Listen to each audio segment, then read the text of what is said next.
a brief conversation about Leif Davis, Stu, because Mm-hmm. you talk there about people being impressed with Connor Townsend, and clearly he's played well when he's coming in relief of Davis. And I try not to pay too much attention to the cesspit that is social media, but a lot of people clearly suggesting that maybe Townsend should start. Where are we with the Leif Davis experiment? Because he came into the season basically saying he's going to get picked for England probably this season, and it feels like that talk has kind of waned a little bit.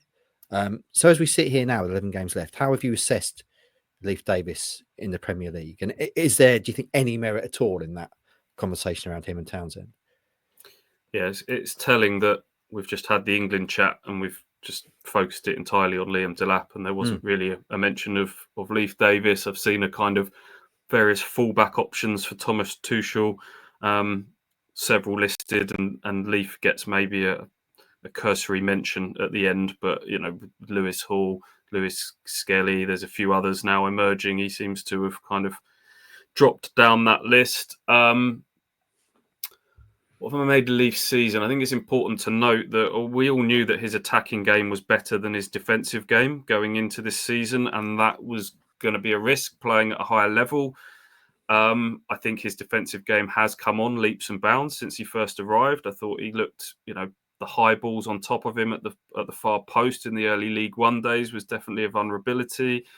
He's still prone to switching off a little bit there. We've seen with some of the goals against Tottenham recently where he's let people sort of ghost past him.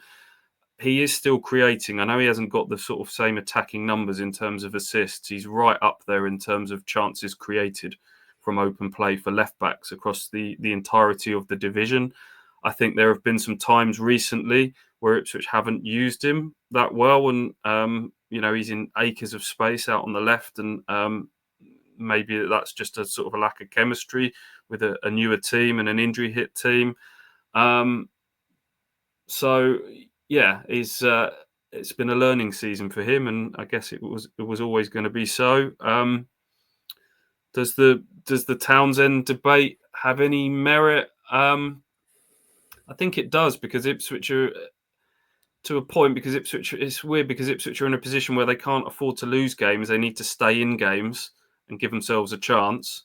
And Townsend is a better defender, but they also need to get points at this stage as well. And Davis gives them a better chance of creating and scoring, I guess. So it's a valid debate. I can understand why people are having it, because Townsend has been ultra solid when he's come into the team, and he can cross as well. He's not bad going forwards himself. So for me, it's still Leif Davis. He's still the best option for Ipswich in the circumstances they are. But I can understand the discussion.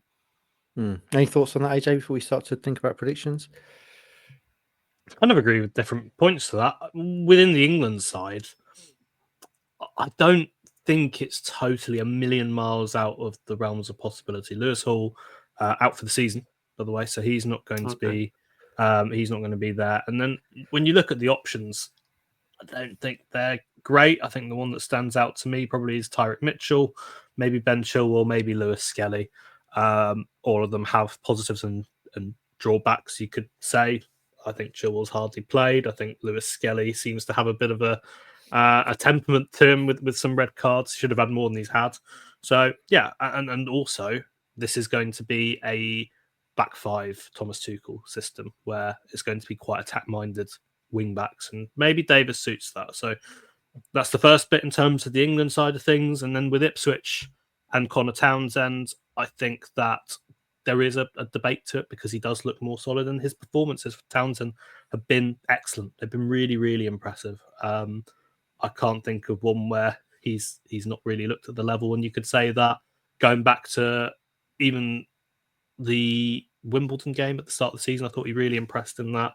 And having spoken to him for the first time on what would have been Monday night, I thought as well, it's kind of he's got the right personality, which really stood out to me, because sometimes you can talk about not playing and players won't ever be like, oh, I hate not playing, it's awful, I'm going to knock on the manager's door. But the way that he spoke about it was so kind of devoted to the team and saying, I really hope my season's not done. I really hope I've got a part to play.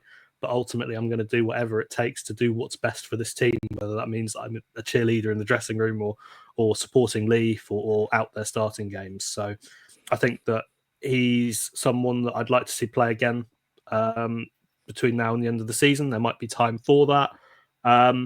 But I agree with Stu. I think that more likely than not, I'm not saying it'll be every game, but definitely where we are at the moment, it feels like it's going to be Leif Davis.